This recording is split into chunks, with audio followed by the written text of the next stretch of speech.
Hi, everybody. Welcome back to Between the Vines. This podcast is hosted by Cornell University and Penn State University and is the Lake Erie Regional Grape Program. We have specialists in viticulture, business management, and also IPM on our team from both universities. And we try to bring you weekly, not weekly. It's been a hot minute. I know it's been a very transitional period over this last year, but updates that are timely in all of the viticulture, enology, business management, and IPM strategies that are happening throughout the year. So today it is May 31st, and we have a couple of great programs if you're in our area or you're looking to come out to visit this area happening. And the first one I want to touch base on is our Precision Digital Viticulture Field Day that we're having right here at Cornell Lake Erie Research and Extension Laboratory in Portland, New York. That's taking place on June 6th. It is an entire day event. This event we're looking forward to because it's sort of modern vineyards and tools that you can implement into your operations for efficiency and productivity. It's going to be from 10 a.m. to 4 p.m. You do need to register for this event, and you can find that registration link on our website, lergp.com, and then hit events, the button for events. It'll take you there. This is going to be, and I'm just going to read you the blurb that we have on this. So it's an artificial intelligence, autonomous platforms, and novel pest management tools and strategies that have potential to dramatically alter grape production systems. This includes technology to assist with phenotyping and selection efforts, the detection and treatment of diseases, and the elimination of weeds under vine rows using fewer herbicides and less soil disturbances. So researchers at Cornell Agritech will host Hagerty. So this is really cool, and I'm excited to have this as part of it. The Hagerty Robotics and Nio Technologies, they're coming out to do a demonstration of their TED robot, which is a robust tool carrier that you can just come out and take a look at all the possibilities that you could program to do in your vineyard to help out with your operations. We will also discuss the potential for autonomous tool carriers to assist with breeding and pest management efforts. Then we have the labs of Dr. Yu Zhang from Digital Agriculture, Dr. Katie Gold, Plant Pathology, and Dr. Lynn Sinaski in Weed Science. They are going to showcase their own research with respect to crop and disease mapping and using electrical weeders and targeted precision sprayers to suppress unwanted vegetation. And then Dr. Yang, Gold, and Sinaski, as well as representatives from Haggerty Creek Ag Robotics and Nio Technologies, will take the opportunity to talk with stakeholders about current and future needs regarding novel technologies and perennial cropping systems. So it's a full day. I'm excited to bring it to you. We're going to have drone sensors and demonstrations and sensing technology with hyperspectral. You're going to meet the PBB, which is the robot in Yu Zhang's lab, and that's going to utilizing the power of robotics and artificial intelligence to tackle major challenges facing farmers and drive a revolution of agricultural productivity and sustainability. Carnegie Mellon will be here, Dr. Abhi Silwal, with his robotic pruner that he's been working on in our vineyards up here. That's really going to be exciting to see for what's coming in the future. The vision spraying, electrical weeding, and much more. So please come on out and join us. Again, you have to register for that day. That's because we will be providing lunch, and we need to know the numbers that are coming in for that. So you can go to our website at lergp.com and click the events button. Looking forward to seeing you on that day. I have a guest host with me today to talk about our next meeting that's also coming up on June 12th. With me today is Bob Betts of Betts Farms. Hi, Bob. Welcome. Hi, how are you? Bob, is this the first podcast you've done with us on here? Not to mention webinars that we've done in the past, but Between the Vines podcast? This is the first one. That's crazy. So Bob and Dawn and Tom Betts have been working in their vineyards for, well, how long have you been a grower? I almost said a farmer. How long have you been a grower for? Since 77. 77. And before that, it was your dad, yeah? Dad, grandpa, great grandpa.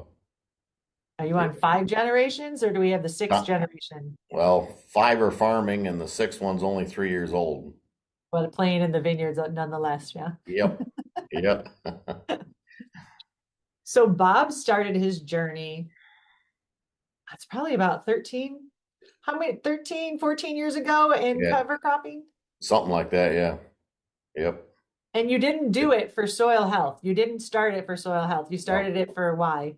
Compaction, worried about compaction. Yeah. And that's because the heavy tractors Yeah. driving through. Many times in the wet conditions and And yep. if you have heavy compaction, and I know I'm sort of leading you on these questions, but this is all the reason why Bob is here, because Bob had heard about a lot of this work that was happening and was just really curious and wanted to try it. So he did it for compaction because compaction does what to your grapevines? Well, it limits the water to get into the soil. It limits the air to get in the soil because air is really important too. And so that carries the nutrients down faster and just all that together. Yeah, and if the soil is super compacted, those grapefruits, they can't find their way through it easily. Yeah. It's Yep. really hard to pass through. And So we that's why it started with, all I'm sorry, go ahead. that's why it all turned into a soil health project after what we learned after the compaction part. Which I think is fantastic. And I came onto this project probably 6 years ago now. We've been working together. Prior to that, you worked with my predecessors. You worked with Dr. James Taylor and Luke Haggerty. Yep. Were there any others along the line? I don't want to discourage or dismiss anybody else. Were I there think others? Jody too. Jody Cressipy worked with Yeah. you as well on that. Nice. Yeah. So Whoever worked here. they are fantastic grower collaborators. So they allow us in their vineyard blocks to I don't want to say do whatever we want, but to test and trial different techniques and strategies to see if they work. And we work in about how many total acres is down in the flora management block? We normally 5 acres, but we expanded it right to the Yeah, north block about as well. 15 now. 15 acres that Yeah. we're working with this study. Thank you. Yep. So we want to actually show you this study. The New York Farm Viability Institute has funded my research to do different floor management practices in that block that we just talked about. So just to give you a basic idea of what those are, is we have two different single cover crop species. We have a cereal rye. Sometimes we do cereal oats, but it's just a monoculture of cover crop. We also have another single cover crop of just Dutch clover. And that's because number one, it's a legume, so we're going to bring in some nitrogen. But we've had growers ask us, what can we put on the floor that will help with weed management?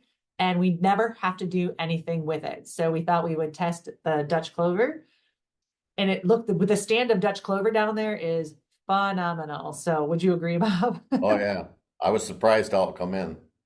Because this is new, this is research. We're all just trying things that we're trying to work for our growers to give them opportunities. And we're also taking all of the data on the backside to make sure it isn't detrimental to the vine. So that's what this is all about. Then we have a multi-species cover crop, which usually has anywhere between 5 to 7 species in it. And we'd like to change that up, Bob. I'm going to let you talk and say why you like to change that up. Well, I don't, I just like using different cover crops for different terminating times and different ways to terminate it. So the whole farm don't come in at one time to do it. And then weather has a big thing to do with it too, because some species grow better in different weathers. And um, so there's multi reasons. Right. And changing it up gives different diversity, which could bring different things to the soil as well. Yep. Yes, it does. So then we have our other flora management treatment, which is just native vegetation.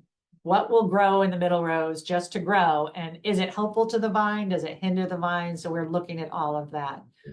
It gets a little more complicated because that's who we are, Bob. We like to complicate things and test everything. I call it FOMO in research, like fear of missing out, because we're already doing this, so we might as well test it, right? But it creates more work for us.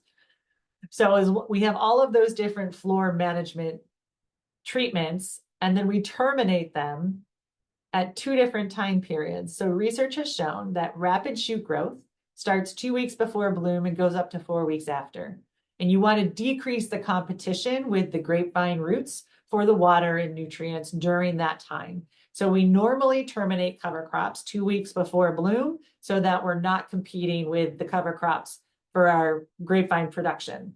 So that's called the phenological stage, where the one that we always give everybody. So we are definitely terminating each one of those at that time. But then we're also doing a termination timing effort down there. And I should say that this is heavy soil down at Bob's place. But we are duplicating those efforts here at our research facility in Portland, New York on gravel soil as well, so that we can have those two different management strategies for our growers moving forward. So then we're also terminating it on soil moisture, because there are years that we terminate it before bloom and then we just get deluges of rain over and over again. And people are like, I wish I wouldn't have terminated those cover crops. So we're going to do it on soil moisture as well, just before it gets to that critical period of when you could get to wilting in the grapevines. So we're monitoring that on a weekly basis to make that decision as when to terminate. Are we going to stop there? No, we are also terminating it 3 different ways. And this is based off of a lot of work that Bob has done in the past. I should say the conventional way to terminate is herbicide burn down. In our belt, herbicide burn down is a conventional way to terminate your weed competition. So yes, that is one of the treatments. But Bob, I'm going to let you talk about your favorite one. Roll crimping. So what is roll crimping? Oh, yeah, it's a roller, but it's got edges on it that's a 1/4 inch thick, and you drive over it when the cereal rye or the crimson clover is at a maturing age. Then that crimps it. Then it slowly releases the nutrients that are in them in that cover crop, so the vines will slowly get the nutrients through the rest of the summer. Plus, it lays a really nice mat down to hold the moisture. So even dew will be under there for quite a while. Yes, thank you. That's what I was just going to ask you to, or try, if you didn't remember to say it, try to reach out and grab that out of you. That is super important to this research, because this research is basically to conserve water and nutrients in non-irrigated vineyards. So when you have that burn down, you have that bare soil, that water just evaporates out of that soil very quickly as it heats up. But if you have that mat of material that you grew to help give nutrients and water, and you lay that down, it's like you said, that dew stays under there. It's cooler. So we're hoping. Food for the worms. Yeah, we have so much fun looking at all the worms. What do you call them when the worms, they actually, which I didn't realize this, you call them mittens, I think, right? Yeah. Mittens. Yep. When the worms grab that material and actually pull it down into the earth, and they stick out of the ground like, all right, for all you ladies listening, you know those diffuser sticks that we use in some of our rooms? So they're just poking out of the holes in the vineyard floor, and it's just fantastic to see all that biodiversity. But that's another part of the soil health. So you have that biodiversity, and those worms, they tunnel through the soil, and Bob mentioned earlier, that allows water, rain, to go down and mix into that soil solution and go down through those wormholes. And also where the roots have been of the decaying matter, they also create tunnels in the soil, which break up that compaction and allow that water to go down through those tunnels and mix with the minerals, or the chemicals we call them when we do our soil tests. You have your nitrogen and your potassium, all this stuff, and your magnesium. There are the 5 major ones that we have in there. Those are 3 of them. You'll learn all about this on June 12th, and you'll be able to come down and see it. But it's not just Bob and I standing there talking about all this work that we're doing. We are, I don't think we talked about the 3 different terminations. So there's herbicide, Bob's favorite, roll crimping, which is also my favorite, by the way. And it's not just Bob that's doing it. We have other growers in our region who have gone out because of the work that Bob does and saw the benefits of what's happening. So they've purchased their own roll crimpers. I have growers in Ontario, Canada, also working with roll crimping, and we have people out in the Finger Lakes region who are interested as well. So if you want to see how that happens, we're going to do a demonstration on that. We are also going to do a demonstration on the mow and throw, which is another termination type. I should, just for clarification, say that we are doing termination types of herbicide, roll crimping, and mowing. Our mow and throw is from the lab here, and it's just a really great opportunity to show, if you grow this biomass, typical management strategies under row, or under vine, sorry, in our vineyards is bare soil. Keep the weeds out of there. Plus, you don't want them growing up into the trellis and mucking up your harvest and getting other things, materials other than grape in your harvest. So we usually have a herbicide burned down under vine or bare soil. This throws all of that biomass that Bob was growing underneath the vine to create this beautiful mulch to hold in that water and nutrients that we were and smother out weeds that we were talking about earlier. So we'll also demonstrate that. But we have two partners joining us on this Soil Health Day. And one is the NRCS. Their state soil scientist is going to be coming out. Bob and his family are graciously going to dig some soil pits for you. So for the last 13 years, Bob has kept what we call non-cover crop swaths. And that's just areas in the vineyard that year after year after year, he's allowed just weeds, native vegetation to be there. He has not cover cropped them. Versus one that has been cover cropped year after year after year. So you'll get to see the difference in the soil profiles and listen to the state soil scientists talk about those differences and the benefits you get from soil health. And then we're also going to have Debbie Alley here. Debbie Alley? Didn't she play on Cheers or something like that? Debbie Allen. Debbie Aller from the Soil Health, Cornell Soil Health Alliance. She's going to be here as well. She is the soil health scientist for perennial cropping systems, orchards, and vineyards. And she's also going to talk about overarching things across the state that we can do for soil health and research that's going on. She came out earlier, what, maybe 3 weeks ago, Bob? Yep. And collected some clods from your study down there. And they're bringing the soil health truck. I'm going to let Bob tell you about the soil health truck because I've seen it as well, but I don't want to monopolize this podcast. So Bob, what do you think about the soil health truck? You want to tell anybody who's listening what they can expect to see? I think it's very educational. It's actually a rain simulator. So they have a sprinkler system and sprinkles over a couple different types of soil management. And it collects the water that runs off and it collects the water that filtrates through. And it's very educational when it gets done. That if you have a total, I don't know if they'll have any, but a total worked up soil, it'll crust over and all the water will run off. And it's about 2 inches deep. And when they roll the pan over, it's still dusty underneath after an inch or two of rain. And then it's got different heights of grasses and how it filtrates through. So it's very interesting. I love watching that simulation, but they also do another one where they take actual dried out clods of a healthy soil and a compacted soil without cover crops, and they put them on a screen in a jar of water. And if it's got the aggregates and it's a healthy soil because of the root exudates and the biologic that's in there when they chew on things, so the glue to hold those aggregates together and allow you to have that space for that water infiltration. If it has that, potentially it should stick together and hold up during a big rainstorm, and you should be able to hold that soil structure. But if you have a compacted area and you don't have that gluey aggregates, then they're not stable and it should just basically dissolve when the water hits it. So they do have a visual way for you to see that process as well. It's going to be an exciting day. We're going to give you lunch. You need to register for it, and you can go to lergp.com to do that registration. And that's so we know the numbers to expect. We do have quite a few registered already. So if you are interested in coming out of that day, please register soon. Today is May 31st, and this particular day is June 12th for the Soil Health Day. There's going to be a lot of information and handouts to take with you, and just a really great way to see the demonstration of how this happens and what it does to your soil and how it can benefit you in your own management farming operations. Bob, is there anything you want to add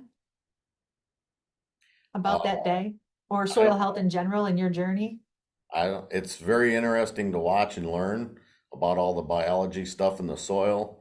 There's microbe worms and all kinds of different things in the soil. Added together, they weigh as much as two elephants down under there in an acre. And it's a different world down there. And we grow our grapes in dirt soil. Right. And it's a different world, and they're so beneficial to the plant health as well. Because all those microbes take that biomass that you grow and break it down and mineralize it and into a readily available nutrient for the plant for ready take up instead of having to mine it from rock or so. It's a fantastic system you have, and I hope people take the time to come out and take a look at it. And I'm super excited to work in it and appreciate you allowing us to work in it and work so closely, because I do give them a lot of instructions. Sorry about that, Bob. You can't see him because this is a podcast, but he's laughing. Oh, don't put that finger up, Bob. Don't point at me. So thank you for joining us. We hope you register for the two events that we have going, the Precision and Digital Demonstration Day on June 6th at the Cornell Lake Erie Research and Extension Laboratory in Portland, New York. And then the other one is just 10 minutes down the road on June 12th at Bob and Dawn Betts Farm. You can find all that information on our website at lergp.com and register for that as well. We're excited to see you and share all this great work that's been going on. Hope to see you soon. And if you have questions or comments or ideas for other podcasts, please, if you're looking at this on YouTube, enter them below, or you can send them out to my email address, which is jjr268@cornell.edu. Thanks for joining us, everybody. We'll see you soon. Thanks for joining us, Bob. Yep. We'll see you, Jen.